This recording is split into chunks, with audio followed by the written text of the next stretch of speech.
So today is 31st August 2021, our National Day, Merdeka Day. So it's a holiday.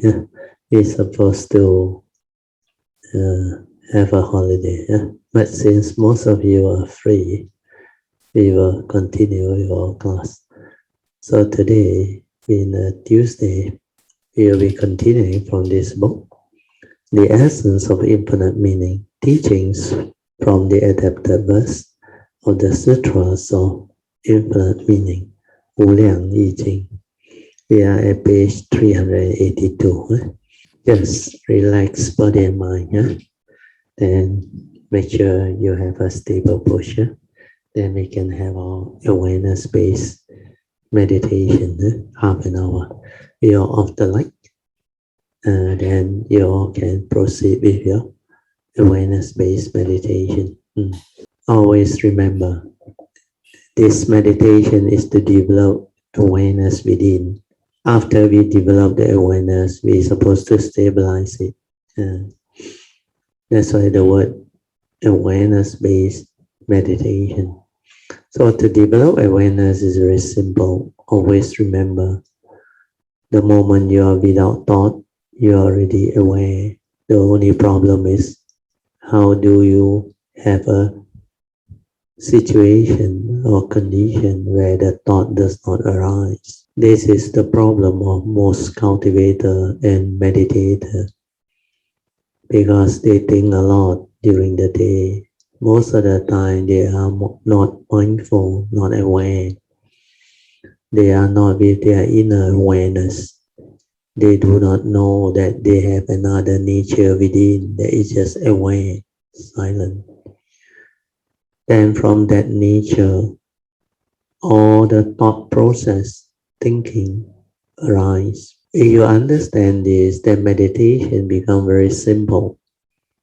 Why must we think?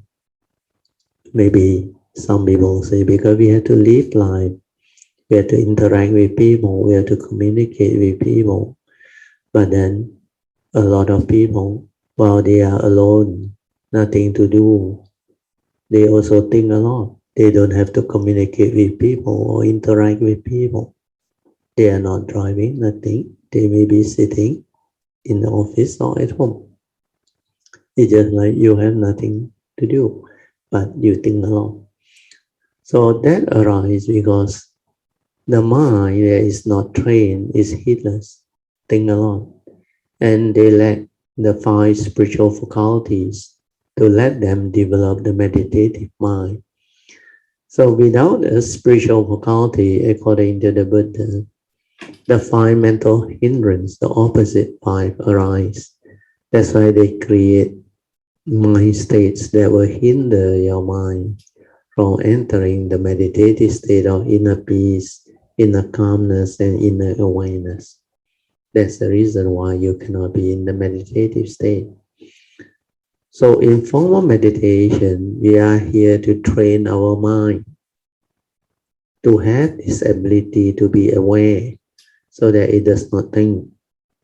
There are ways to do it. Most people who don't have the understanding, they will follow traditional methods and techniques without understanding, thinking that there is meditation. Methods and techniques are skillful means to anchor the mind. It serves a purpose, but that itself is not meditation, because they realize their 5 mental hindrances are there. They are not peaceful. That's why they need an object of meditation or a method or technique to hold their mind so that it does not wander off, so that they are not lost in thought. But the best way is you develop the silent mind, but you can't, then you can use the other skillful means, mind sweeping method, where you silence everything, you don't think, you just feel. Starting from your forehead, relax body and mind, then feel. If there is any tension, tightness, or stress within, you just relax, relax, and relax into it. When you are relaxed, the awareness will surface. Then you will experience that peacefulness, the calm. And because you feel and relax, you no longer think. So as you do this, the mind settles down. It deconditions the heedless thinking mind and make it peaceful and quiet. That's why mind sweeping method is very good. From the forehead, you can sweep down to your eye muscle, feel, relax. Then again, aware. Then move it down to feel your facial muscle. Again, silence everything, feel, relax. So as you sweep, you become more calm, more peaceful. Then in order to help you to develop a better mind states, you can visualize yourself facing a mirror, radiating a radiant smile. When you can smile, you are more relaxed. You don't think. Then that relaxation part becomes easy. Then you just feel. Then you can learn how to radiate loving kindness if you want to. That will help. May I, this body and mind of mine, be well and happy, well and happy. May it too be without enmity, without ill will and untroubled. And may it keep itself happy and peaceful always. You can do all this. Then after that, you can radiate to your parents, your loved one, your teachers, or somebody close to you. Then after that, you can radiate to all beings within your house, your vicinity, then all beings within your neighborhood. Then you extend from your neighborhood to the entire country, then Southeast Asia, Asia, then our planet. Then after that, you continue to radiate this to all beings within the entire solar system, our galaxy, then finally the whole of the Milky Way, then all beings within the entire existence. By then you'll be more calm and more peaceful. Then after that, you can come back to your facial muscle, feel, relax, and continue your mind sweeping method all the way down to your heart area, then to your buttock, then reverse the whole thing. It will help decondition your heedless thinking. So for those who find it difficult to meditate, you can do this first. Then after that, anchor your whatever calm mind with anapanasati. You maintain awareness at the breath area, means in front of your nostril, breathing in away, breathing out away. So train yourself with this style exercise until the breath becomes very quiet, very peaceful, and very subtle, until the awareness becomes very, very subtle. The other way is to go direct to the silent mind. Just let go of everything. Don't try to know, don't try to do anything. Relax, maintain awareness. Let things be. Whatever arises, let it arise. Then you should stay at your heart area, or you got any object of meditation. Stay with your object of meditation, then silence everything and just relax. Maintain awareness. If you do that, you will be able to maintain the awareness to realize your true mind faster. So you don't need to go through all the method, technique, or mind sweeping method, all those things to decondition your heedless thing, then anapanasati, and finally to maintain awareness within. Instead, you can go to realize the silent mind straight away. Means relax body and mind, let things be. Don't try to know, don't do anything. Just maintain awareness for as long as you can, until the mind become very quiet and very still.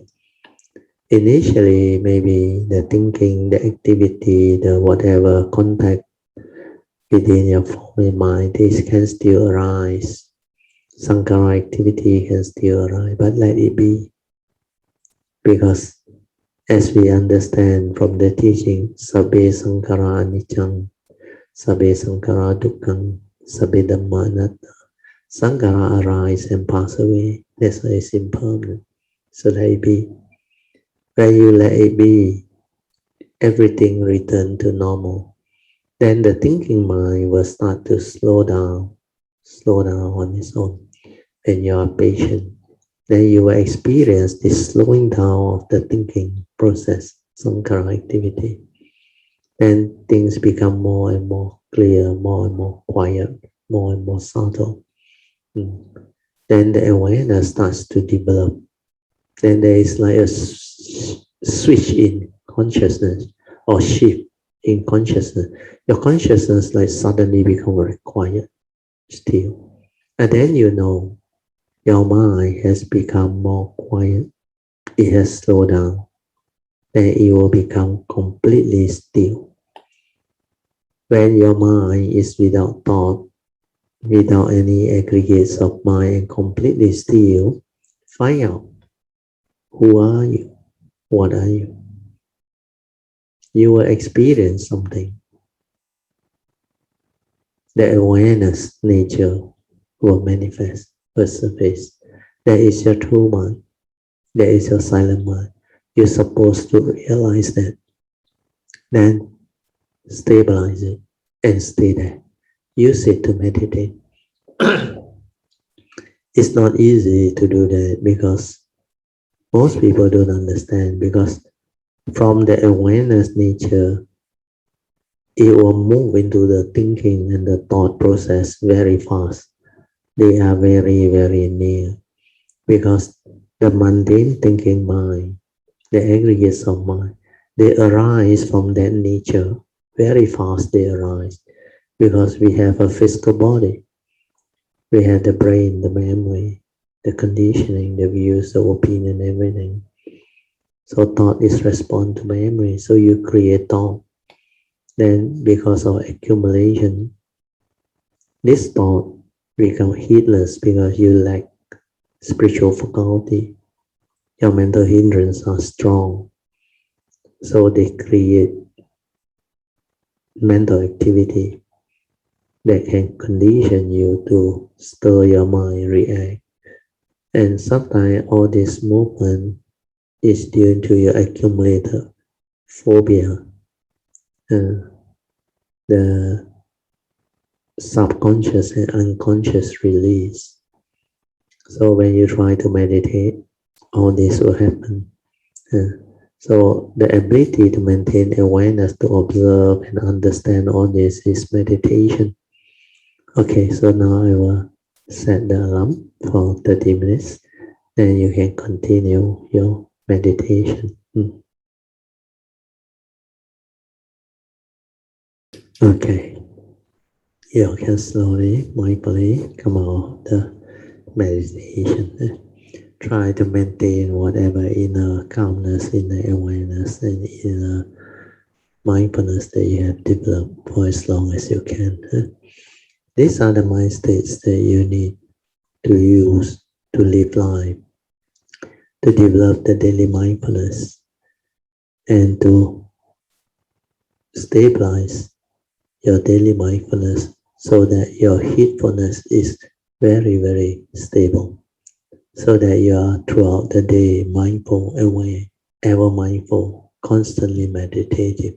And that is the ultimate meditation, means meditation in the midst of life.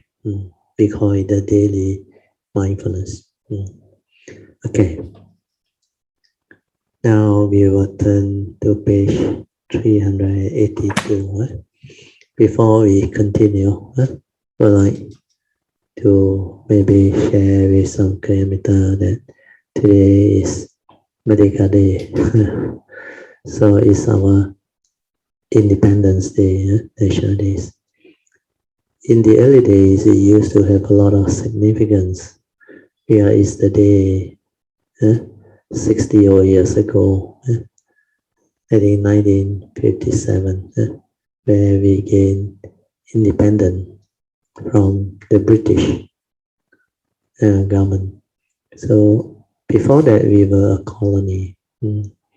So Merdeka signifies a lot of beautiful things. We have our own nation, and we have our own country. And we're supposed to build up this country because of that historical moment, the joy and all those things. And we're supposed to have the understanding of a multiracial country where diversity is our strength, and we're supposed to build a harmonious and peaceful nation, successful, peaceful, and strong nation. But looks like after 60 over years, we have not made much progress. So anyway, that is the way the consciousness evolves. So we see how it goes. Anyway, we'd like to wish everybody happy Independence Day, Merdeka. So for those who still celebrate, I wish you well. And you want to watch program on the TV, I hope there is some program, I don't know. Last time I used to participate in Merdeka National Day when I was young as a school children. And I love those scenes. As I grew up, this significance starts to deteriorate. I don't know what happened to the country. So hopefully things can improve. Okay, so now we continue from where we stopped. Page 382. We are at the next adapted verse. Guard against wrongdoing, stop evil, and avoid doing bad deeds. These are very good advice. You can guard against wrongdoing. You can stop evil and avoid doing bad deeds. You will be beautiful. So how do we guard against wrongdoing? This one is more important. Like I always say, what is shared in this book is most of them are words easier said than done. Guard against. But how you do it? First, we have to understand what constitutes wrongdoing, wrong deeds. And the Buddha taught us in a very unique way. He said there are evil roots. There is a root of all evil, make us evil if we have them in our mind states. So he called them the three evil roots of greed, hatred, and delusion. In Pali, it is called Lobha, Dosa, and Moha. So we have to understand what constitutes evil. In a similar way, what constitutes wrong deeds or wrongdoing. Whatever mind state that has the evil roots of greed, hatred, and delusion will lead to evil action, speech, and thought process. So you guard against your action, speech, and thought process, then you can guard against evil or wrongdoing. And since we already developed the understanding of what constitutes evil, so we need to train our mind to have this understanding, then develop the mindfulness, the heedfulness, to enable us to guard against all this. That's why mindfulness is very important. The awareness-based meditation is to develop the stability of mindfulness in you. The awareness nature is our true mind, silent mind, and that nature has these characteristics of awareness. It's just aware before the knowing. If you don't have this awareness, you cannot guard against evil or wrongdoing, and you cannot stop evil. So all this, they are connected to the cultivation. That's why we need mindfulness. We need to understand what constitutes evil. We need the three evil roots of greed, hatred, and delusion. Then we need to expand on them, so that when we are in the midst of life, when we see them with our mindfulness, we know the evil roots are there. So these are conditioned wrong thought or evil thoughts, and thought condition action and speech. If your thought is wrong, action, speech will go wrong too. That's a noble eightfold path start with right view. If your view is wrong, your thought will be wrong. And if your thought is wrong, because thought carries mental intention to act, to speak, to communicate, to do all those things. So if your view is wrong, it will condition wrong thought. The mental intention will be wrong. Then this will condition wrong action and wrong speech, wrong livelihood. Everything you do fall apart. The Noble Eightfold Path is no longer noble when the first path factor of right view or right understanding is no longer there. So this is a very important understanding as far as cultivation is concerned. We need to start with the correct understanding. So right view. What are right view? We need to understand them. According to the teaching, there are three very important spiritual laws that constitute right view. Right view with regards to the law of karma niyama. Then right view with regards to law of mind, chitta niyama. Then right view with regards to truth, dhamma niyama. So these are the three spiritual laws that we need to develop understanding. So when we have this right view, we can accept the reality of the moment, then we can act. We will not act with delusion, we will act with understanding based on these three right view. And right view will condition right thought. Right thought will condition right speech, right action, and right livelihood. Then the four right effort will fall into place. Then we will know how to develop the right mindfulness accordingly, followed by right samadhi. That's how the whole Noble Eightfold Path fall into place, and the cultivation will take off. Without this understanding, it's very difficult to develop the cultivation. Okay, we continue. Guard against wrongdoing, stop evil, and avoid doing bad deeds. So this one I control. Protect the mind by diligently carrying out the 10 good deeds. And this is very important. The only way to protect our mind is to abstain from all evil or avoid all evil. Then after that, cultivate wholesomeness. So here the 10 good deeds are the wholesome action, thought, and speech. So we have already gone through earlier on. 3, 4, and 3. Those with karmic connections will hear the teachings. So if you have affinity with the triple gem, you have karmic connection or affinity, you will hear the teaching, and their mind will become clear. Those who penetrate the Dhamma will realize their nature and illuminate their mind. So this one is a very, what we call, powerful statement. For those cultivators who have the cultivation, they will understand. It has deep meaning. So I read to you and I will explain. Those who penetrate the Dhamma means you have insight into phenomena, awaken to the Dhamma, the spiritual teaching, the truth, means the universal characteristic, the understanding, etc. Will realize their nature. Nature here means your true nature, your true mind, your awareness nature, your Buddha nature, and illuminate their mind. So when you realize your nature, in Mahayana they call Jian Xing.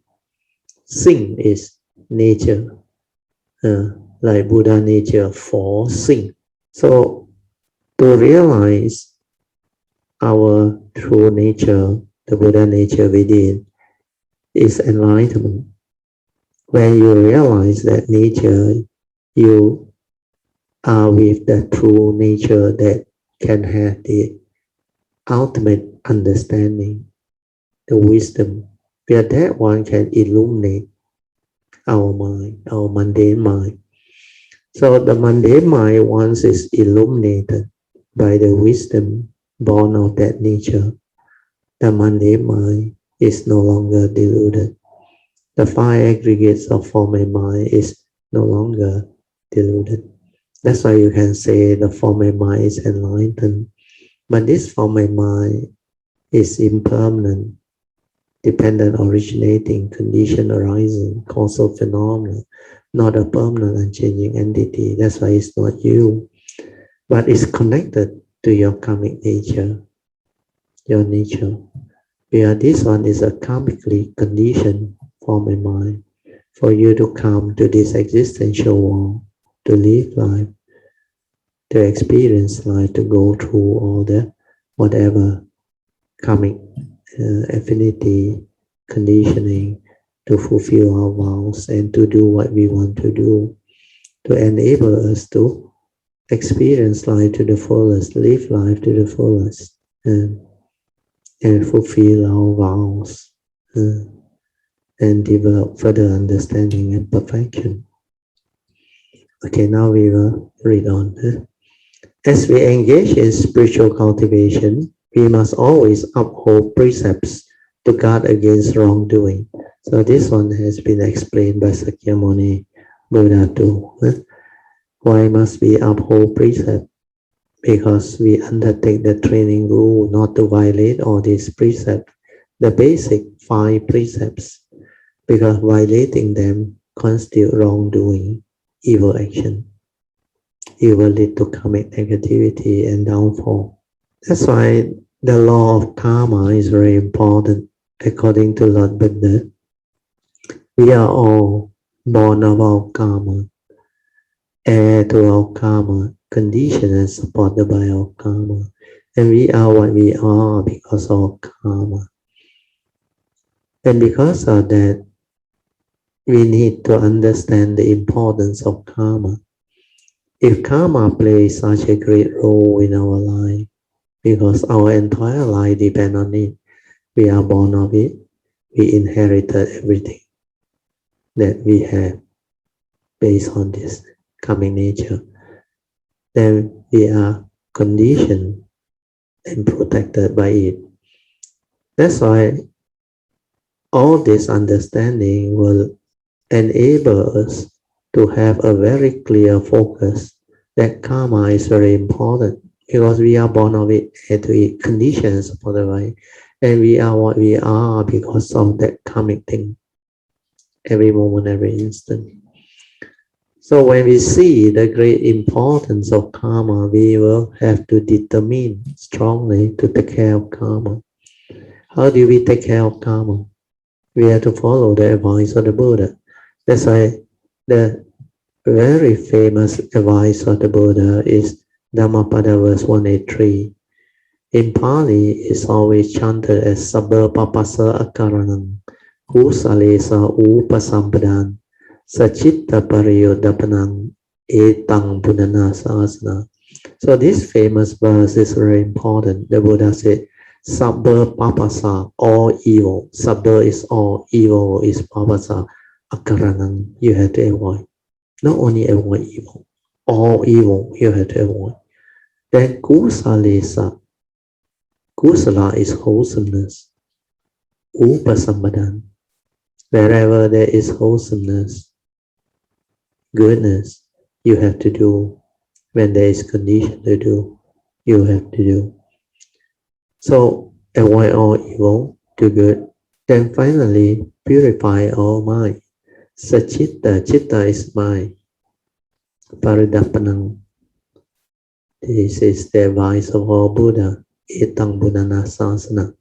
So all these three very important advice is what the law of karma is all about. To take care of karma, we have to avoid all evil. We have to cultivate wholesomeness, which is what the infinite Sutra of infinite meanings advise. Then finally, we have to develop wisdom through purifying our mind, through cultivation. So this is how we move into the teaching and develop the cultivation.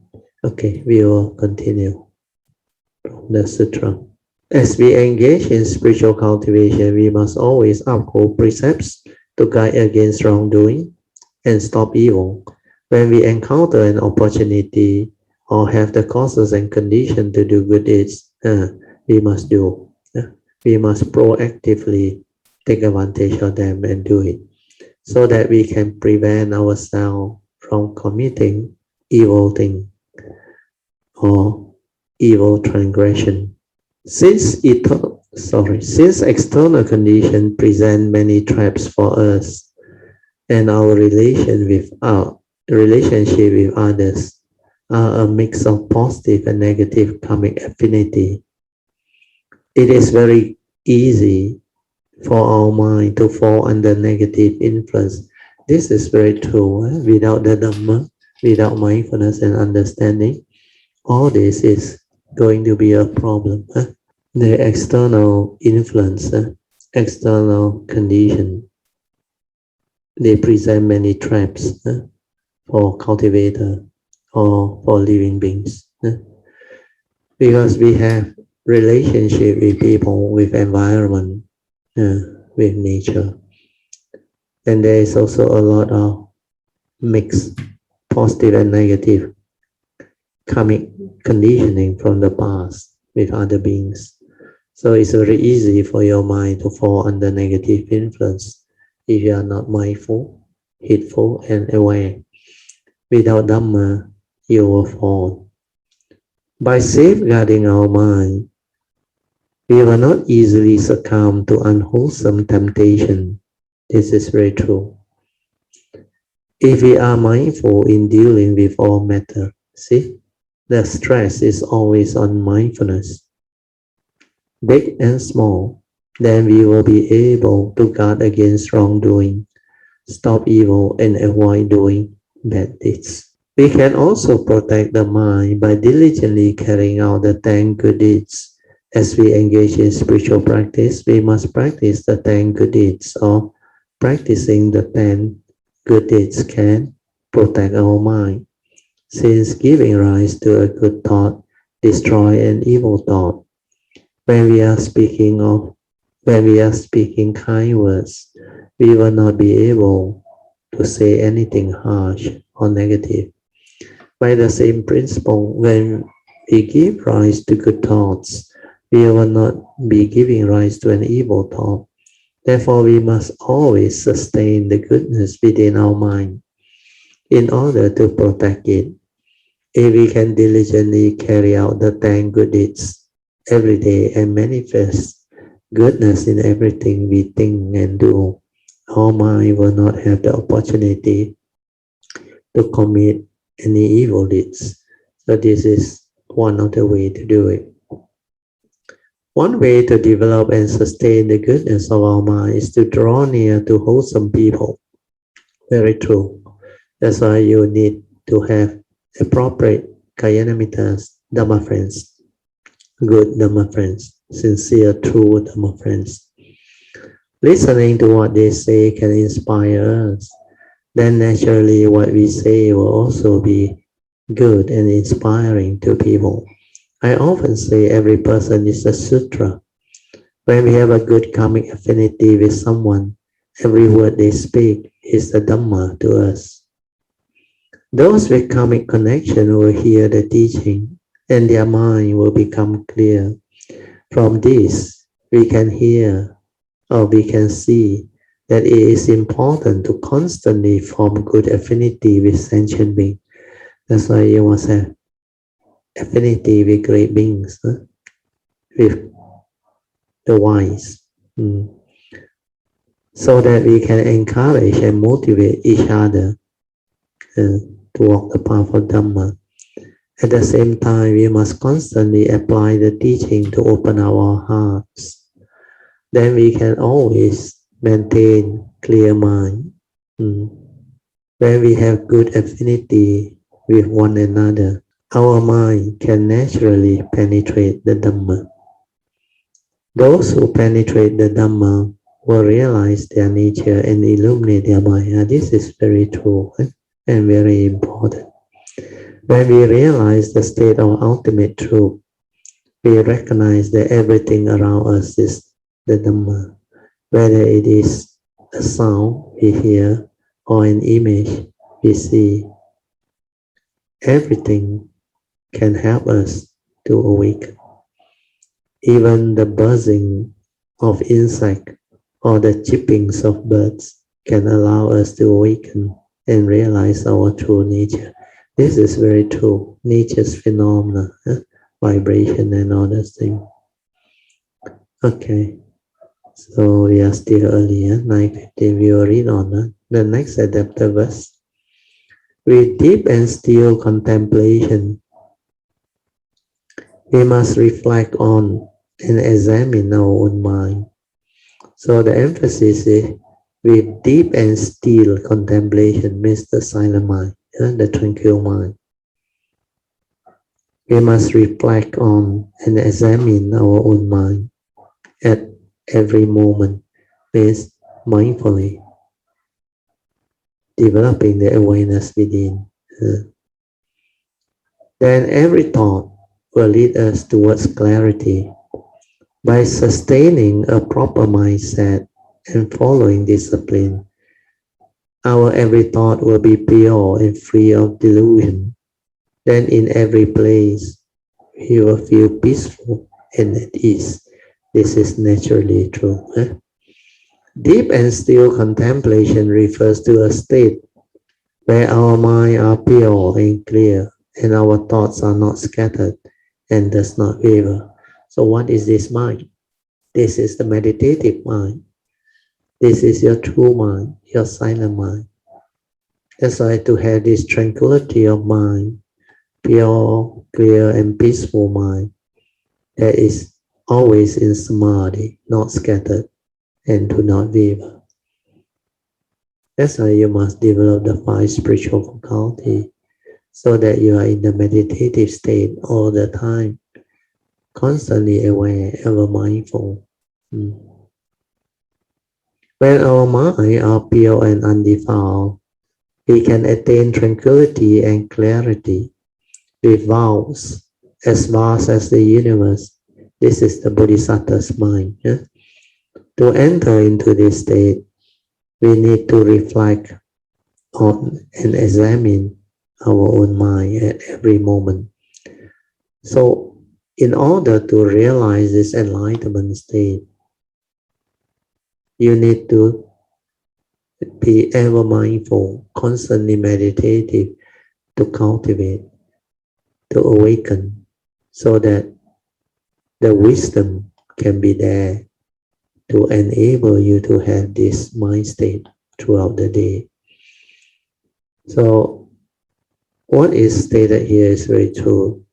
To enter into that state, you need to reflect and contemplate and examine your own mind at every moment. That's why contemplation, reflection, inquiry, investigation, they are all part and parcel of the cultivation. In our daily living, our mind are constantly enticed by external conditions. This is very true. If you are mindful, aware, you will see this. But external condition lure us. The word lure is very nice. L-U-R-E. It can lure you and cause your karmic downfall, trigger and condition living being to grasp, cling, and hold, to develop craving, desire, lost everything. That's why external condition can entice living being. So without wisdom, you cannot go with life. That's why here the commentary say in our daily living, our mind are constantly enticed by external condition. This is when you are not mindful, not aware, not heedful, when you don't have the Dhamma. So they are drawn to external. The external phenomenal world entices the living being. They can lure you. The beautiful sight and sound, and also all the other senses, the nice fragrance, the nice sense, the taste, the smell. So apart from sight and sound, you also have your other senses of nose, tongue, and also your tactile. Then you also have your thought process, mind state.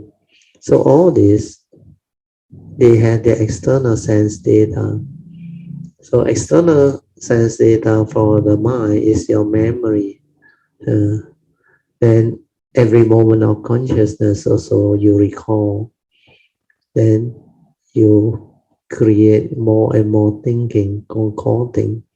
So that one, when you are not mindful, when you don't have the Dhamma, it can really draw you away and make you heedless. That's why the external condition, without mindfulness, without Dhamma, you cannot go. You will fall. It will delude you and condition you to grasp, cling, and hold. Then it will condition negativity of karma. When we hear other people's voices, our mind become focused on the sound. When we see other people's appearances, our mind focus on their image. Our mind begin to fluctuate along with the external environment, and thus give rise to discursive thoughts, or what we call heedless thinking, wrong thought. But if our mind can penetrate the Buddha's teaching, awaken to it, then every circumstances we encounter will be teaching us the Dhamma, because we will know how to see things as they are. Every moment, every instant, the causes and conditions are there. We can see how they unfold and how they manifest and how they continue to flow. Then you will know how to develop the right understanding to accept the reality of the moment, to be at peace with every moment, accord and flow with nature's condition. So this is the cultivation and the teaching. So here the sentence says, if our mind can penetrate the Buddha's teaching, see the word penetrate the Buddha's teaching is to insight into phenomena and to awaken to the Buddha Dhamma. This is not easy, but if you can do that, then you are beautiful. Then he said, every circumstances we encounter will be teaching us the Dhamma, which is very true. That's why when you understand, when you have awakened, life itself is your greatest teacher. Truth is everywhere. Dhamma is everywhere. Why can't you see? For those who see, they always see. Yes, they are there in the midst of life and existence. Thus, whatever external condition we face, we will know how to examine and reflect on ourselves, so that in our mind, every thought will lead us towards clarity, free of all negativity. When we constantly give rise to good thoughts, naturally we will diligently engage in spiritual practice and do good deeds. Then when we meet someone with whom we have karmic connection, everything we see or hear brings us clarity of mind. This is the clarity attained by penetrating the Dhamma. Therefore, our spiritual practice is to always take good care of our mind. That's why we need to be heedful, ever mindful. Our mind are inherently pure and clear. So if we can constantly contemplate and illuminate them naturally, every thought will be clear and our mind will not be defiled or deluded. Is a better word. Overcomplicated, also applicable, but deluded is a better word. When you are too complicated, you cannot understand truth, because truth is very simple, very direct. That's why when you think too much, when you have a complicated mind, you cannot understand truth. Human nature has always been the same from ancient time up till present. At one time when I met with a group of neurologists from Beijing Hospital at the Jingsi Airport, one of them asked, this one is about the author, is human nature ultimately good or evil? I replied, human nature is inherently good. However, our inherently good nature is often defined by the external environment and tinted by negative habitual tendency to the point that people think that human nature is evil. However, if everybody were able to live in a wholesome environment and be influenced by it, they would naturally be able to retain their true nature of goodness. So this is the author's explanation, which is quite good and very true. But when you come to this question, whether human nature is inherently good or evil, we have to understand it slightly deeper, because we have a conscience. Each and every one of us, human being, we have a conscience. And this conscience is the wholesome part of our human nature. That's why when you go through life, you don't believe me, you check for yourself. You will experience this. Where when I was young, I knew there is such a thing as a conscience. Because as we are born into this world, we will be conditioned. Initially, it's of course by our own parents or guardian or nanny or whoever who take care of us. Then later on by the environment, by the whatever society's norm, culture, tradition, education, the media, the social media, the newspaper, then also the education system and all those other things. So these are the things that condition us and mold us into having certain type of viewpoints or views and opinion of things. So from there, we normally act and do. Then before we are enlightened, most of us are selfish. Then we also at times become emotional. Our mind also stir when we are young, before we know the Dhamma. We also make mistakes. We kill mosquito, cockroach, and all those things. Because when we are young, we don't understand. Then once a while, I remember when you go through life, you will experience certain thing that you want to do. Then deep inside, another voice talk to you. This is wrong. This is not right. You cannot cheat. You cannot deceive. You cannot harm. You cannot do all this. That is your conscience. But the trouble is that conscience only arises for a while. That's why sometimes you go and visit certain places or view certain property when you're on the bus. The first instant when you go in, your nature can feel that is the true one. Yeah. Because whatever that happened later when the thought come in and think, that one is not the conscience anymore. So your conscience is inherently the good aspect of your nature.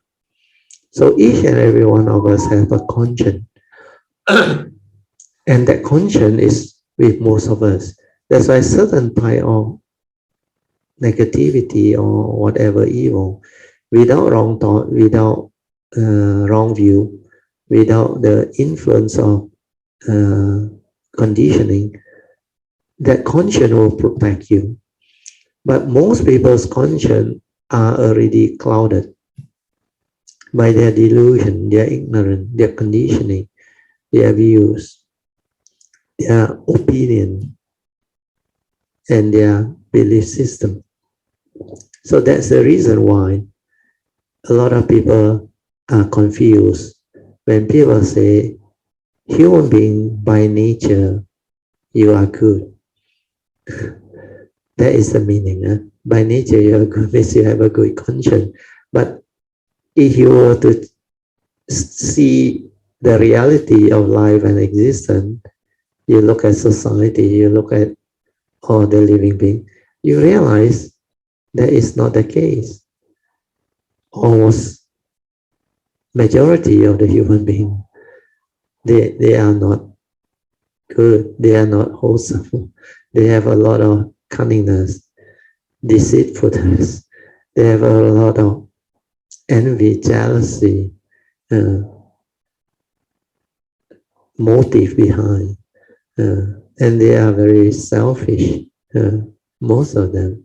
Unless they are cultivated, they have spiritual understanding, they have the what they call training of the mind through spiritual cultivation and understanding. So this is what I want to add to what the author has spoken. Okay, take the example of the Sichuan earthquake. When Tzu Chi volunteers went to Sichuan to provide disaster relief, they mobilized a group of local youth volunteers. Before the earthquake, these kids were like little tyrants in their own families. Due to the one-child policy, entire family often doted on their one and only child. Therefore, these children never learn to be understanding or to give to others. After the earthquake, these children saw Tzu Chi volunteers teaching by example as they gave of themselves with love. This not only awakened the goodness in the minds of these children, it also helped them to understand that doing good deeds must start with being failure to their own parents. So this is a good example of how the Dhamma can be transmitted. We modern day people call it leadership by example. Tzu Chi volunteer organized an event where these children washed the feet of their parents and grandparents so that they could truly experience the practice of piety. When they kneel down and pour the water over the feet of their elders or parents, they found their feet thick with chapped skin and calluses. They could not help but cry and repent because they finally understood that their comfortable life had come from the hard work of the elders, their parents. One by one, they apologized and vowed that from that point onward, they would be fairer and loving. This is why we say human nature is inherently good. Means they have their good part within.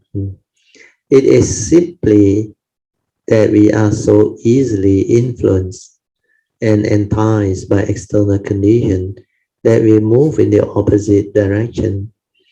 Basically, if we come into contact with things that are wholesome, our action will be good. If we come into contact with things that are unwholesome, we will naturally become lax and undisciplined. So this one brings us back to one very important understanding. I used to explain this early on to some kilometers too, because they have problem with their children. And nowadays society, most of our children, they are second generation kids. Some are even third generation kids. They are more fortunate. They have better uh, condition to have the good life. So a lot of things that the children are exposed to, like I said, since birth all the way up to their upbringing, because this parent of theirs, they are much more wealthier, uh, can have the means to pamper their children and give them what they want. Then the way they brought them up, without them knowing, they have been actually spoon feeding and pampering their children since young, until they are so protective of them, never even want them to face any danger or situation. Everything is being prepared and spoon fed. They even have made, no need to wash shoe, no need to wash clothes. Eat also got people feed, get ready everything, chauffeur driven everything. So if you are not careful, what we do actually is causing more harm than good. Compared to our time as first generation kid, we are more exposed. We have survival skill because we have to do a lot of things ourselves. We have to manage a lot of things ourselves. It's no longer everything we have parents to rely on, and to fall back to. Especially our first generation group of people, the baby boomers. Our parents have big family. They have a lot of children, like my family got 9 of us. So you think parents got time for us or not? No, you have to survive on your own. That's why we become more independent. We survive because we are first generation kids, and we have to manage a lot of things ourselves. We learn ourselves. We expose ourselves. Of course, you can say society are not so sophisticated at that time, but you can see the old and the new and many other things. Then we are actually more independent in many ways. So because of that, when it comes to the second generation, we have to be careful. That's why the way you bring up your children, you have to really, really seriously understand, what you do is coming. You pamper them and cause them problem, then later on it will backfire. I've seen a lot of parents end up hating the children. Initially pampered them or love them like anything, then later on when they cannot see eye to eye, when they start to rebel and blame the parent for a lot of things, then very negative things happen. So in order to avoid all this karmic repercussion and negativity, we have to develop our understanding of the Dhamma, do our duty well, like Sigalovada Sutra, as mentioned by the Buddha. Read it. It defines clearly the duties of parent, duties of children, duties of employer, employee, and all those things. How you establish relationship with fellow human beings, society, and humanity using the Dhamma way, with the Dhamma understanding. And all this is very useful and very helpful. So bear in mind, otherwise you will end up having problems. You will be a bit too late. But nevertheless, the Dhamma has the answer to all your problems. Okay, we will continue a bit more. I think we are ending that section. Okay, so we must sustain a proper mindset and follow discipline.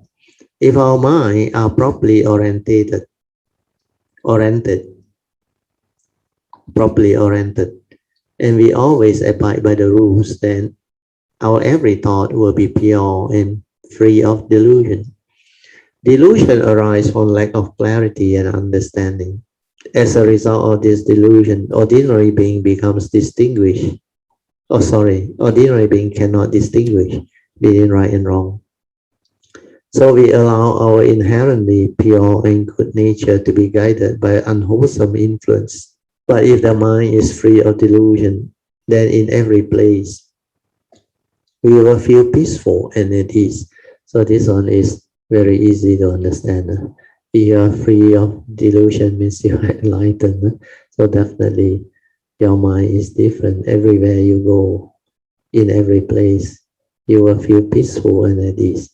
Okay, we stop here. Okay, we'll open up for meditation reporting, followed by whatever question you may have. Brother Dio, Yeah. OK， 我想 share 一个就是一个 incident 啦， 那个就是 after 我 realize 我 understand 了那个acceptance 跟那个的 five way the unwholesome thought.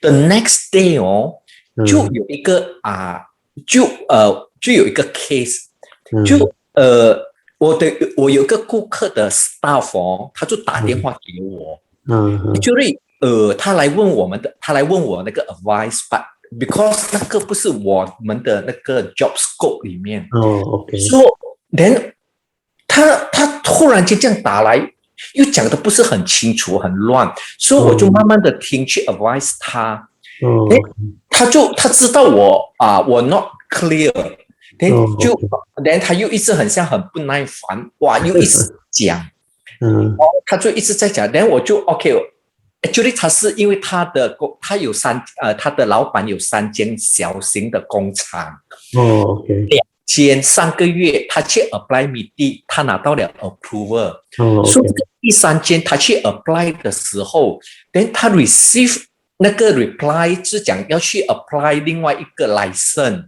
then 他就打来问我，然后我就 advise 他，我说这个。因为我们不是在他的 professional 里面，我就跟他讲我就 advise 他，你去打去你的 associate 那边问，讲来讲，然后我 explain 得很 clear 了以后，然后他的反应就讲，我知道，我就以为他知道， then the next 他就讲，我知道你不知道，你去问你老板，然后事情我知道，我就以为他 understand 我的 explanation， 我 surprise 他的 next answer 就是我知道你不知道，我又在 try to explain， 我又跟他讲，我又跟他讲，我很 clear 的跟他讲整个的 step， 整个的advice 他怎样的去 deal with 这个 case。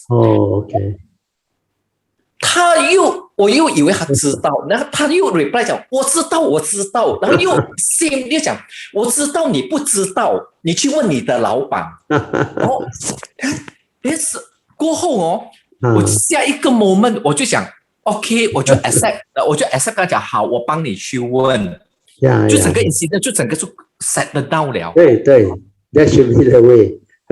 有些人呢是要这样的，他不是说want to argue if 他的 view very rigid 了的，他就是 he want to be right 就对了的So when you tone down and say okay, I will go and check with my boss， 他就 like feel very good， feel very good。then 后来我第二天我就早上我就 on the way 驾车，我就在 recall 这整个的 case， 我觉得很奇怪，因为你又打电话来，你一直又跟我 argue，but 在 recall 的时候 suddenly 我 realize that， 我能够accept， 就是我在第3次的时候，他一直讲我知道，过后我第3次我可以讲 accept， 讲好，我帮你去问我老板。我突然间 realize， 以前我不是这样的，以前我会一直 try to persuade 去 explain， like without thought， 我会这样子的去 respond， 我想，诶，这个是很像是 Yoniso Manasikara 这样子。Yeah. 啊， That's why that day 就好像Sui explained, he said when you start to dwell into all these things, you actually already deludedly created the mark. Well, the mark is he wants to be right and you also want to be right. So two can never be right. So no matter how you argue, you will not resolve it. Then the other thing is when you dwell in right and wrong, it will not solve the problem. To solve the problem, you have to accept him for what he is. Then see how it goes. Then the best is after that, get your boss to reply to him. Then it will be resolved.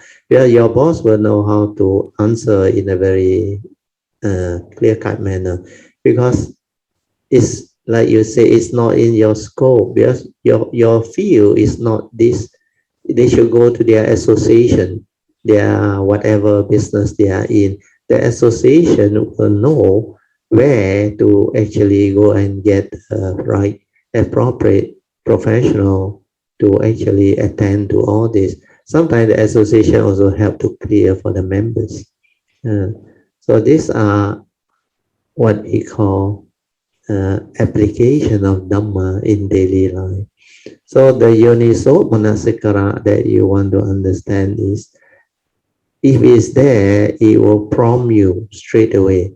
But this one, because of your habitual tendency, it takes a while. It will not come out so fast.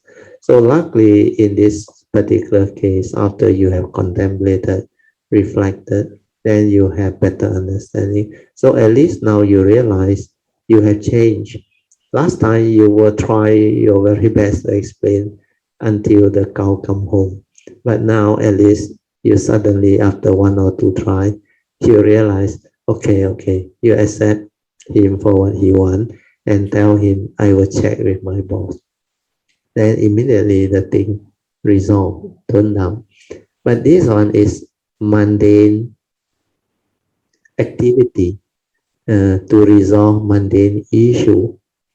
So it's not the spiritual one. The spiritual one, when it comes, is different. The spiritual one, when it comes, is more penetrative. Where it will know, like the fifth patriarch told sixth patriarch. He said, this mundane mind, you must know how to use it and not deluded by it or deceived by it. Means it is only the five aggregate. 五蕴皆空. There is no mark of a self cultivating, no mark of others and all that.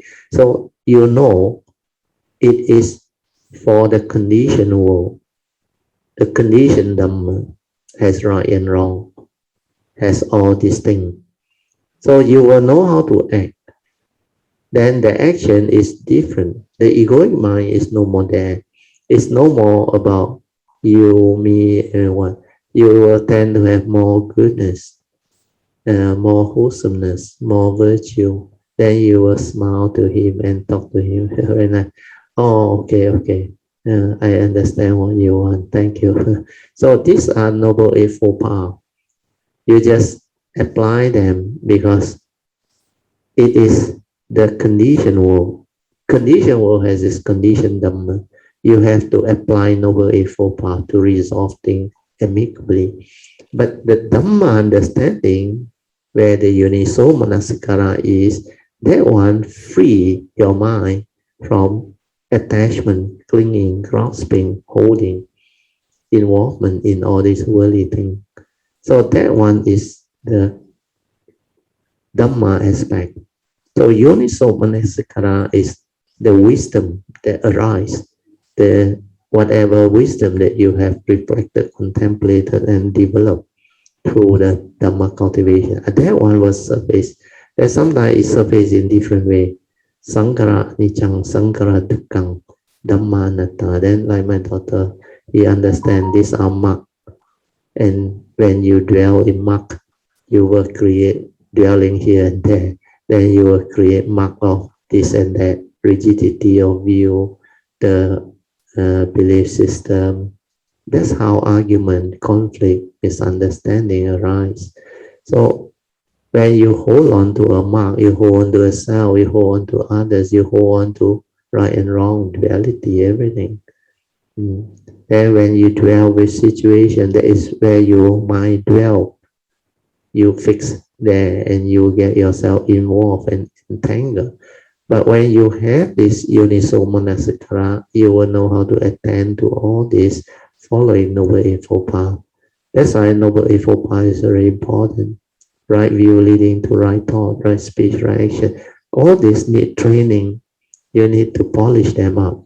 So in this particular case, since you apply this, it work, then you know in future you can continue to refine upon it and perfect it further so that you become more and more skillful. Then later on with your exposure, understanding and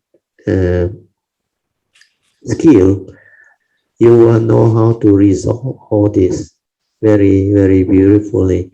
Then you can teach people. Then whoever who learn from you will know, oh, this person is different. He's very skillful.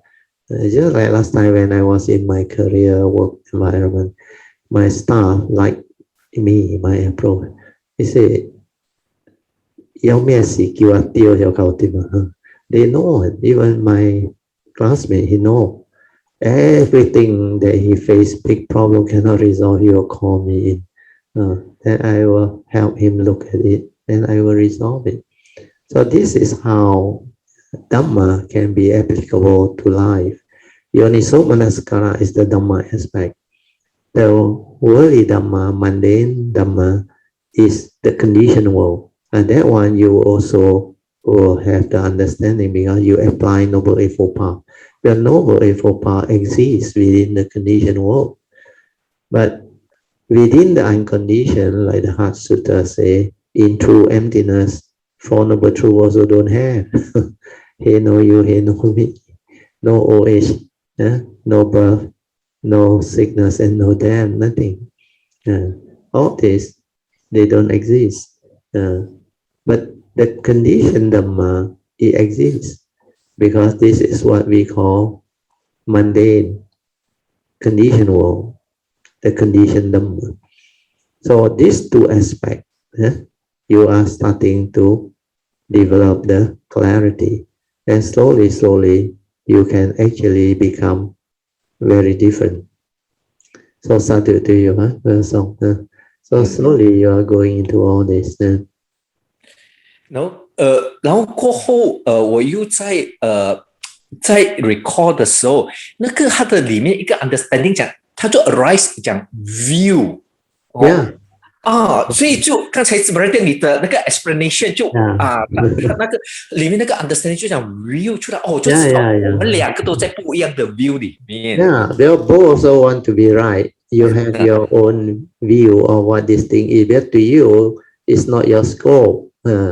So 没有理由，不是你的 scope， 他也要你做嘛。But you cannot just be so blunt and so like rigid in your approach. Then it will create unnecessary misunderstanding. But to him, he still believe your boss know, you may not know. So if that is what he wants, so tell him, yeah, I think maybe I will check with my boss. So 一个 skillful means 就平静下来了。You can resolve it amicably through a skillful means to accept him for what he is and agree to his suggestion. Maybe he suggests to you 2 times already. What else you want? But berarti after 我讲完了那我们盖了电话，他15 minutes 他 WhatsApp 我，他讲我会 try again， then the next day 因为我有工 that is 我的 job， then 我去 call 他，but 很像整个事情没有了他也没有讲，他就好像过去了。whether 他有没有 settle 他也不了， then 我们就 move on to 我的那个 job 了。我在想 ，Steady， 哇，你这样at that moment, at the spur of the moment, Like a big issue to him. But because he already got 2 of the industrial lot meet the approval, he already very happy. So the third one is a conditional, which is something also very easily resolved. It's a matter of checking with other people. I think he must have checked with other of his member association or call out the association. Then they say, yeah, this is subsidiary who must have done it before. So they know what to do. So the industry is very small and the news travel very fast, especially government procedure. You inquire around, very fast you get the answer. Now got social media, everything. You can just call up somebody or text somebody, then they will send you all the beautiful reply. That's why the handphone, the social media help a lot. You put it to proper use. Yes. OK， 那 Brad 来我 share 另外一个，第二个就是礼拜天哦，after 我们的那个 class 了以后，then 我就去买我的 dinner 哦，我去order 了我的 dinner 了以后哦，我就坐在那个那个椅子等我的 food， 然后我整个人就开始里面就一直在 vibrating 哦，就一直在 vibrating。然后我 but anyway 我只是静静坐就 just be with it 这样子。有一个 customer 就跑来拿他的食物，他就跟那个 staff 他要还钱，因为那个 staff 就 react 给他的时候，我一听到哇，我的里面就 arise 讲 service 很差。No， 那个麦就 arise 了，然后就 This is the habitual tendency from the past. So， 然后第二天就是昨天拜一早上，我在做puja， 早上 puja， 然后我就在 reset 那个 bodhisattva wealth 的时候，halfway 那个 incident 又 appear， 那个麦就是 arise， 当它一 arise 的时候，我讲，这个是Monday麦来的。It's for you to contemplate and reflect. Where this habitual tendency is not easy to root out, because immediately it will come out and comment. We call it the commentaries, like the internal dialogue, comment. Because it's nothing to do with you or outside. But if you are mindful and aware, it will be different. Because I went through all those in the early days. Then later on, all these things don't have ready, but it become an observation. That is the way things are. Society is like that. Human beings are just the way they are at that stage of cultivation or at that stage of delusion.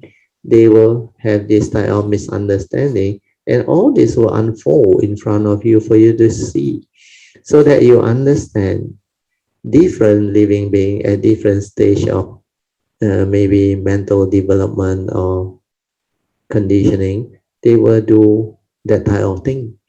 So you will start to see more and more of this. They are just the way they are, conditioned and that things will be that, and this will become clearer and clearer and clearer. Then after a while, not only the habitual tendency no more, this observation becomes so powerful. Then later on, no need to reflect, no need to contemplate really, because everything is just the way it is. Then everything become like stabilized. Then you want to share and give understanding, then you will know how to share because you observe and you saw all this and you understand all this. So the different phases of cultivation, transformation can only be observed through mindfulness and awareness. And you are now going through this initial phase of habitual tendency surfacing. Then you reflect and contemplate. Then later on, when the yoniso manasikara come out, sabbe sankara anicang, sabbe sankara dukkang, no meaning one. Then you no need to think, no need to do anything. But then you will start to understand where the third phase of Dhamma is kan san, use san. That phase is important. So later on, not only you don't react, you will be able to just observe. Everything in life is like your teacher. That's why the Dhamma is everywhere in the midst of life and nature. They are there for you to see. That's why life is our greatest teacher. It teaches all the Dhamma that we need to know. It exposes us to a wide variety of different people, different character, different condition, different karmic background and affinity. So all this keep on unfolding. So the observation of it through the understanding is the final phase that accumulate to coming to a complete, what we call more in-depth understanding of what Dhamma is. Then after that, it like link up everything. It's no longer case-to-case basis, no longer. It's like everything is just the way it is. It has to be this way. And you can see from all this happening, the beauty of life, the beauty of existence, the beauty of Dhamma. Everything has its pristine reality, beauty, and meaning. No matter what the condition is, even within a pandemic, there is also such beauty. Your thing is just the way it is. So sometimes it's not, terrible, we are going through this period of disaster, what we call severe depression or suffering, misery, war, but within conflict, there are Dhamma too. Within pandemic, there are also Dhamma too. And the world has a lot of things for us to understand, because now with the media, with the TV, the handphone, a lot of this news, you can see them. Even every day now, you can see there are still floods in the United States, in China, all over the world, in Japan earlier on, Korea, and many other countries. Then, of course, there are also beautiful things happening, like people enjoying their games, Olympic celebration, all those things. That's the uniqueness of our planet. That's the uniqueness of the human life and existence on our planet. So a lot of all this, you will start to have the understanding, because the observation leads to understanding, and the understanding will continuously unfold, because Dhamma is unending, wisdom is unending. You can learn at every era, every civilization, every condition within it. Everything is unfolding beautifully. That's why Bodhisattva, they keep on coming, they keep on experiencing, and all these are accumulated into their karmic nature, their spiritual nature, and their understanding. And they will have this with them life after life whenever they arise, and they will inherit them. That's why the way you cultivate, the way you perfect yourself, and the way you evolve, all these are part and parcel of the cultivation, the Bodhisattva ways cultivation.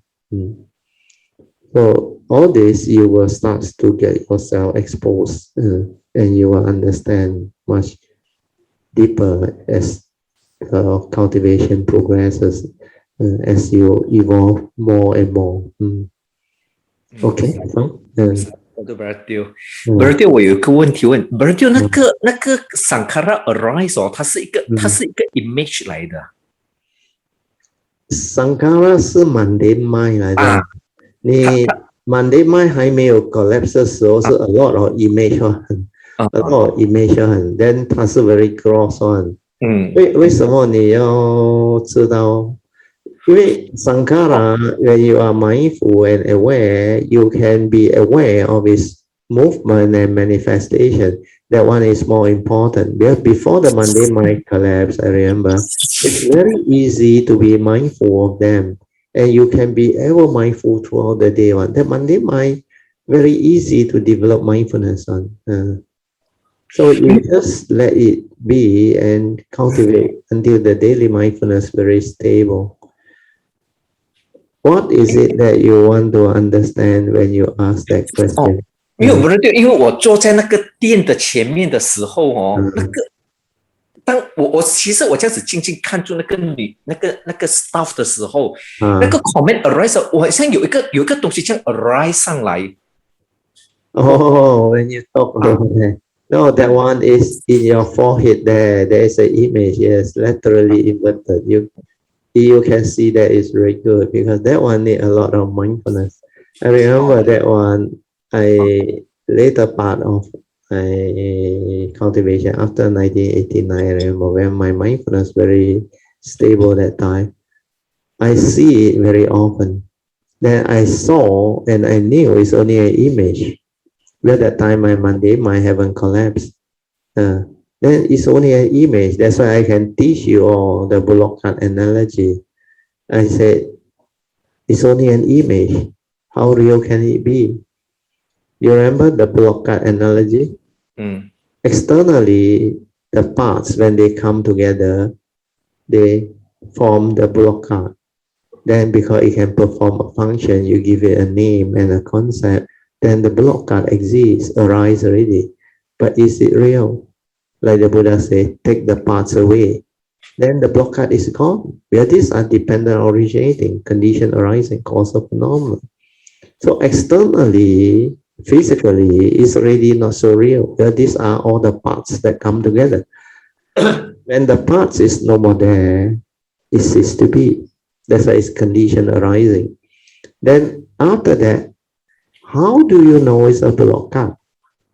It comes through what? The knowing comes from perception, sanya, aggregate. And what is sanya? Perception. Who perceive?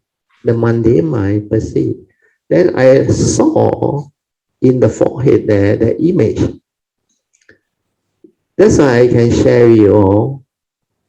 Externally, physically, condition arising, not so real. That is the first contemplative wisdom or understanding. Then second inquiry is, how do you know it's a bullock cart? It's through the mundane mind that perceive it. So what is that perception? It's just a mental image. And how real can be that image? It's even more unreal, isn't it? It's just an image, a conscious image, the mental image. Then arise and pass away. So when you see it, you know it's even more unreal. Then why do you grasp at it, cling onto it and give meaning? Want to own it, possess it, and all those things. So all this understanding become very penetrative. That's why I say you must learn to see form, the unreality of form. Then only you can see beyond form. That is how you see beyond form. Because the knowing comes from perception, which is mental image. Externally already not so real. Then how do you know it's a bullock cart? It's a mental image, even more unreal. Then why do you cling? Why do you crawl? Why do you give? So everything in this universe is like that. It has its universal characteristics. That's why mind make our day. When mind arise, all things arise like real already, but it's actually an image. That's why phenomenal world of consciousness, phenomenal world of consciousness.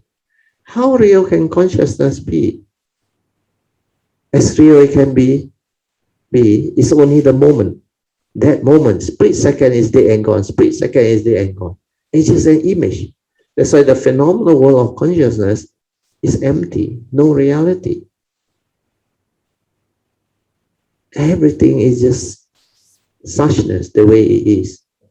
有为法，无为法。That's why 一切有为法，如梦幻泡影，如露亦如电，应作如是观。All this become very beautiful, unfold nicely. Then with that type of contemplative wisdom, you can encounter the conditioned world with whatever conditions, circumstances, no more problem already. Yet by then, everything fall into its place. and you know they are not what you think. So all these phases of understanding you will go through. Then always remember, so don't try to remember them. Don't try to remember them. Then when the understanding is there, it's there already, then move on. Then later on, when you have the complete training or understanding that time, you will know how to share all this. Then from whatever direction and angle you can actually move in. Then no need to remember anything. Like for me, I don't hold it on memory anymore. But when you ask me, when there is condition, I can explain all this and it just come out. It is not a thing that you have to remember. Their wisdom is with our nature. It cannot disappear. Because this life, when you have awakened, reflected, contemplated, and inherited whatever understanding that you have with that spiritual nature or true nature within you, that one cannot disappear. It's always there. That's why I always use this word. Wisdom is you have means you have. You don't have means you don't have. Then before this form and mind separate or parinibbana or whatever, that wisdom cannot be lost. It's always there.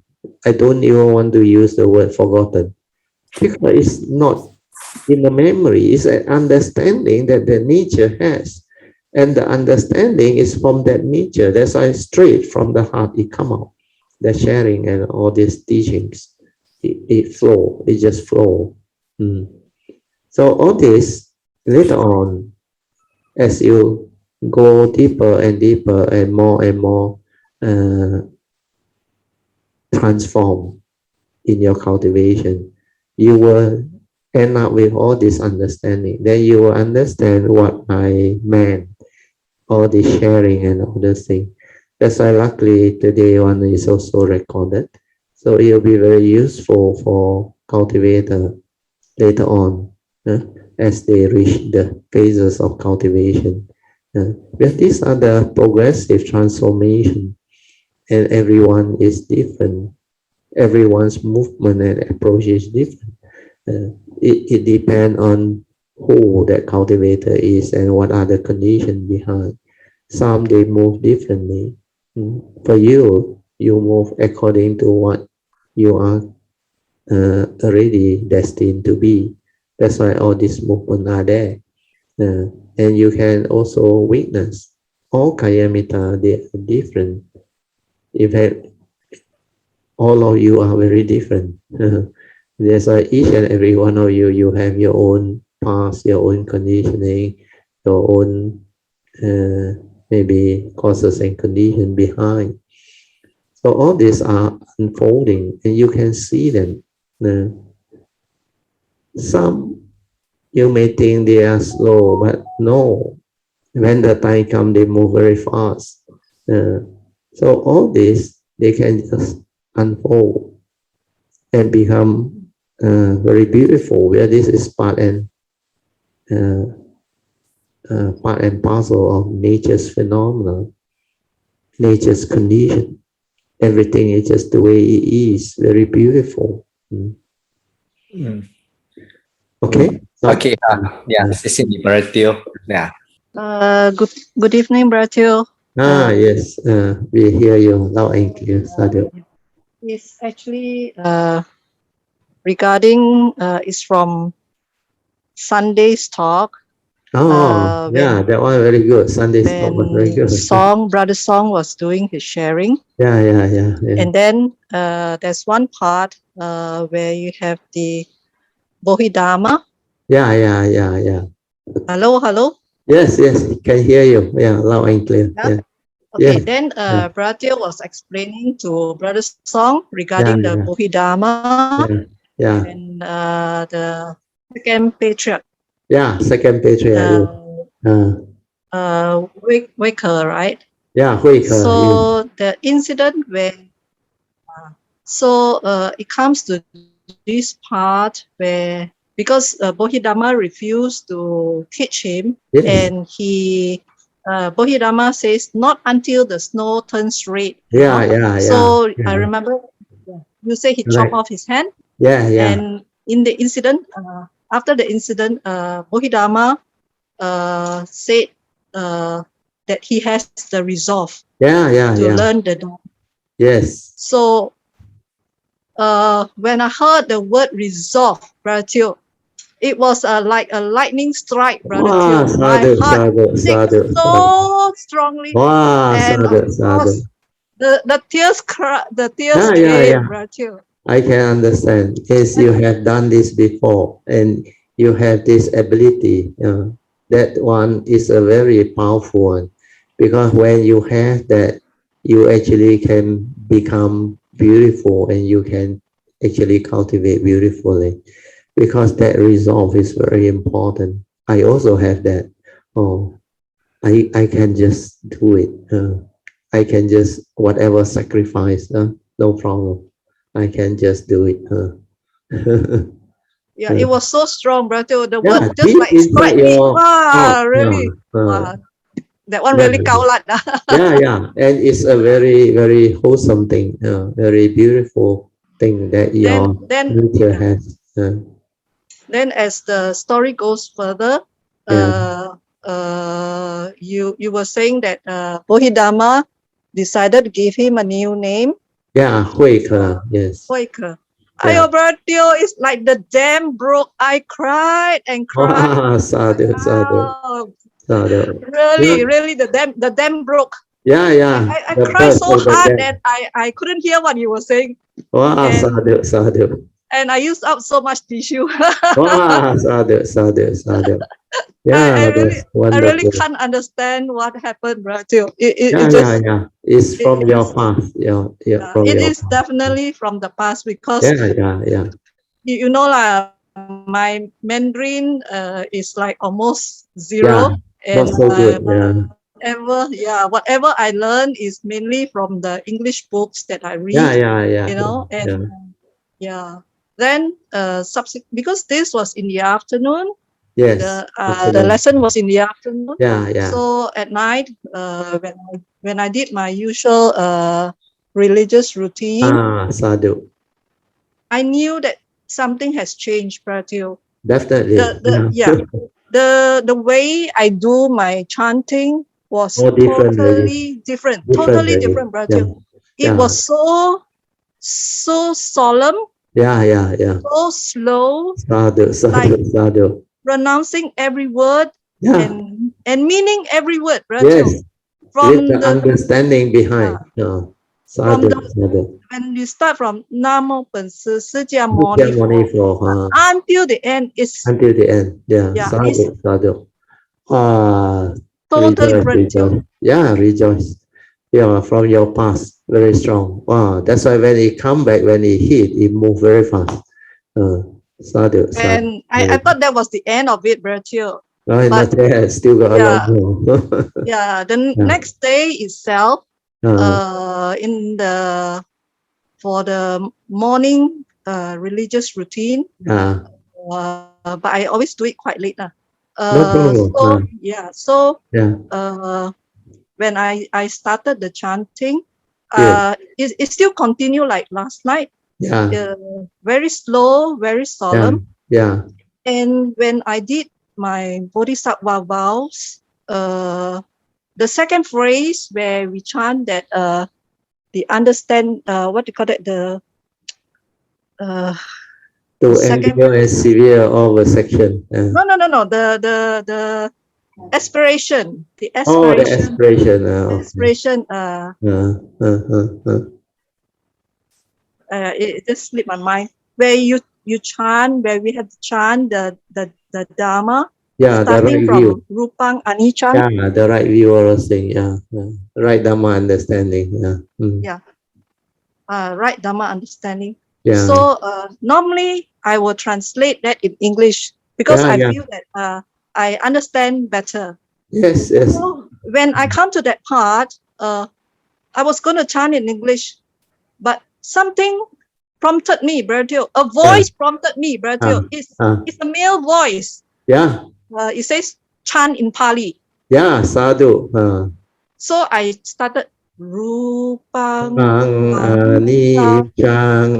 That one is very the cry start again. Every sentence I chant the cry and cry and cry until the end. Oh God.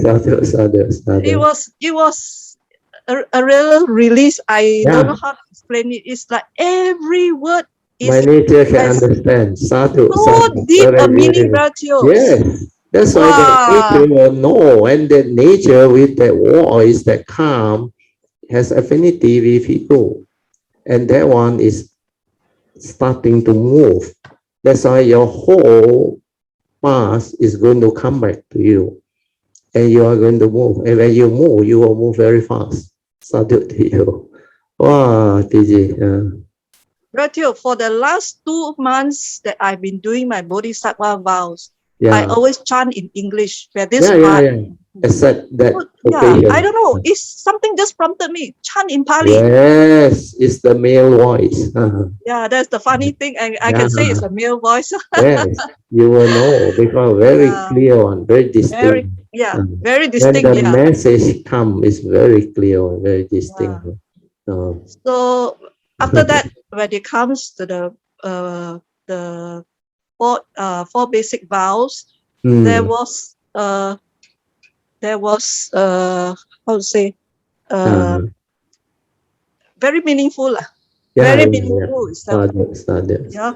So after that, we go to the next part where we do the asking for forgiveness. Clear the obstruction. The first one is asking for forgiveness from the Triple Gem. So I started with that. I read till cry again. I tell you the one very charm. That one very charm. Wow, that means it's for a good cause. Charm, but for a good cause. You will cry on. That's why this one, nobody can understand what is from the past. And then nature, when it's dry, it moves. And you really go through all this. That's why sometimes you will say, people who don't understand will think like that. But it's actual case when it happens, is even more fantastic than fairy tale. I used to say, really on all this, when it comes, it's very powerful and it's very, very impactful. That's why when all those what they call great beings, their nature, when they come and requesting or give message or help, is very powerful and very, very unique.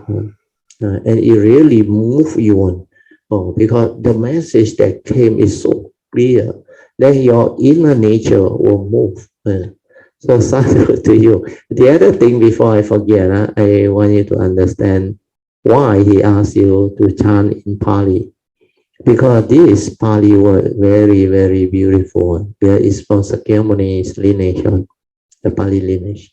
And I also like to chant in Pali because after I chant in Pali, I understand its meaning very, very deeply. That's why I can tell you the meaning of Rupang Vedana Sanya Sankaramiyanam in very clear, specific terms, which even the English translation cannot understand, especially Sankara.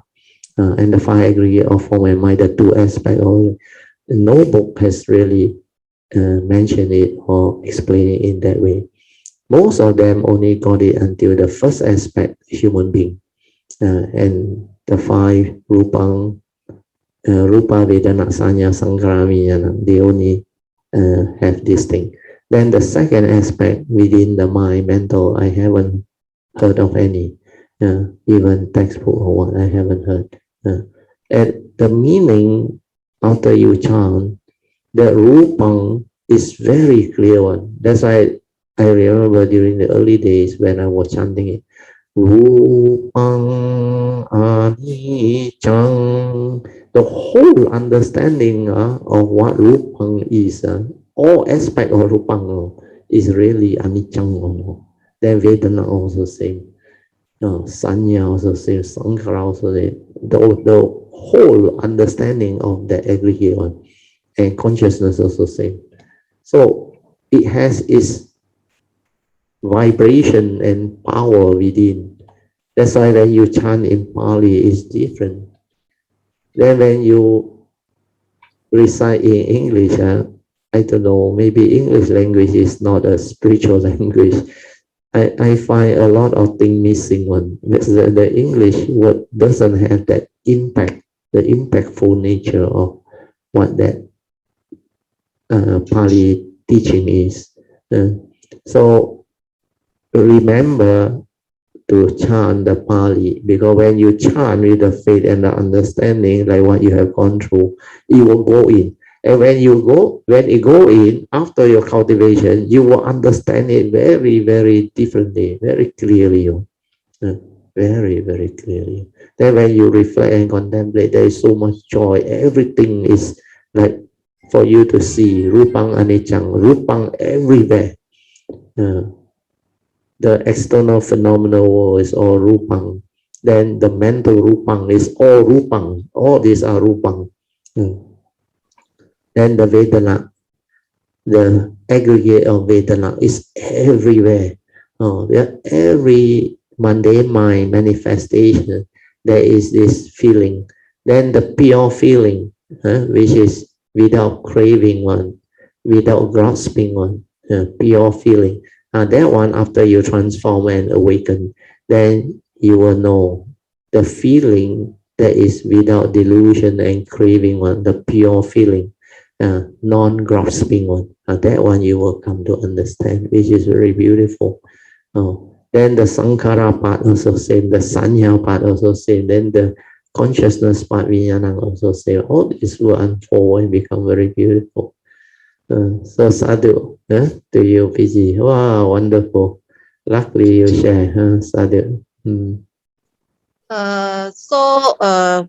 I finished my chanting, I did the sharing of merits. So when I did the sharing of merits, I was my body start to vibrate. Yeah, it vibrate and it go left, right, left, right. Then after a while, you can feel the energy coming from the bottom of the body. Very strong, coming from the bottom of the body. It start moving up. It moves up to when it reached the heart area, it suddenly pulls me up so that I become sadhu. Wow, it goes to the you should thank the Dhamma protector, the non-human and all those things, because they rejoice. And when you share that merits after that, I tell you, they really rejoice. That's why the energy will come. You will feel it. That's why you will start to have those movements, the vibration, everything. Wow, sadhu. Then after that, I do the metta. May I, may who and who. So when I do the metta, the body goes the other way. Front and back. Yes. The body goes front and back. Then the energy vibrate. That one will be very strong. Your metta at that time, they will receive, the non-humans will receive. They look forward to it actually. Then when I finish the whole thing, I just stay quiet. It's just like I'm in a space. And like in an enclosed place. It's totally still. Sadhu. Very quiet, very still. Sadhu. Don't know how to explain that. No need to explain. It's beyond words, but it's very beautiful. I can hear the outside things like the external fan, environment and all things, like the oneness. At the same time, you know that you're within a space by itself like that. Yes, sadhu. Wow, very, very beautiful. Because that is your true mind, your true nature. That one that has this ability, that's why it's still, completely still, without thought, without sankhara, without any movement. And from there it will manifest. Very beautiful. Sadhu. Wow, luckily our song nominated you. Otherwise I miss the great story. Sadhu. Very good. Even like today, my place very, very strong wind and rain. and I was looking out. So as usual, the mind was saying, "Wow, so heavy rain," and all that. Then I tell myself, "Okay, just be silent, just be with the nature." Nature. Yes. Wow, the whole body vibrate. Very Then strong. can feel the heart. Yes, the you heart were pumping. Yes, you will tap the nature's energy. Actually, they are activating your nature inside.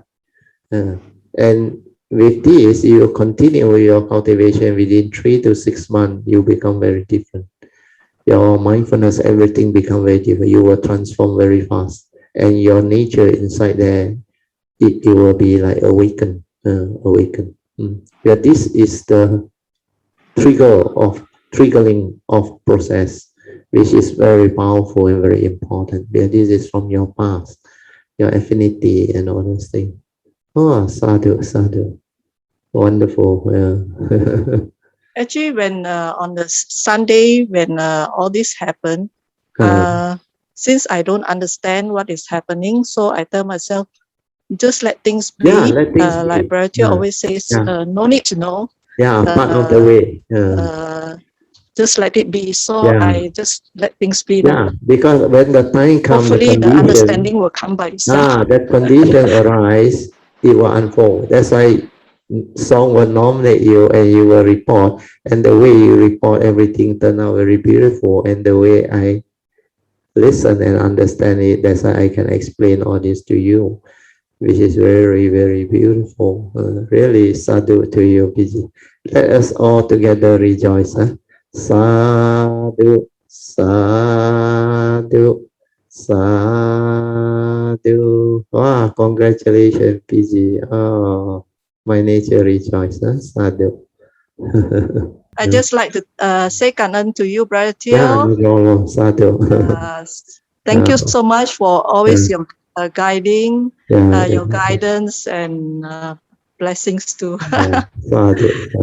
Also thank your good past, your good nature from the past, your affinity with all this triple gem. Sadhu.